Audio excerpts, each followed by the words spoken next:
اهلا بيكم في فيديو جديد من فيديوهاتنا. النهارده هنعمل وصفه سهله وبسيطه. لو انتوا اول مره تشوفوني، انا صفاء بقدم محتوى على اليوتيوب، محتوى طبخ وكمان تعليم التفصيل بالبطون باسهل طريقه. ندخل على وصفتنا بسم الله. هنبدا نجيب معانا بتنجان رومي، وهنبتدي نفتحه كده بالنص، نقسمه بالنص وهنحطه في الصاج بتاعنا. طبعا غسلناه وظبطنا الدنيا، وبعد كده نشفناه وقطعناه كده بالنص، وهنحط عليه مسحه زيت. مش هحط زيت كتير، لا احنا عايزين نعمل بتنجان صحي يكون مش شارب زيت، فهنحط يا دوبك رشه زيت كده بسيطه، نمسحها بالفرشه، وبعد كده رشه ملح وهنحطها في الفرن.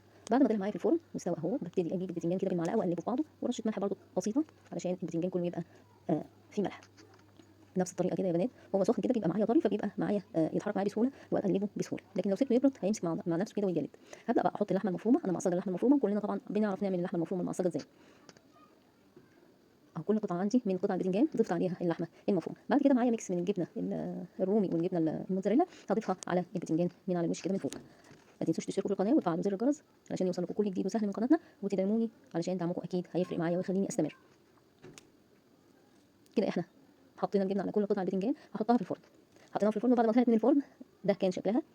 احنا بنغير وبنحاول نغير ونجدد علشان الاولاد ياكلوا الحاجه اللي ما بيحبوش ياكلوها. يعني انا عندي الاولاد ما بيحبوش ياكلوا مسقعه، فاحنا عملنا البتنجان اهو بطريقه ثانيه فياكلوها، فلازم تجددي. ده كان شكلها النهائي. طعمها الصراحه رائع وخفيفه وسهله.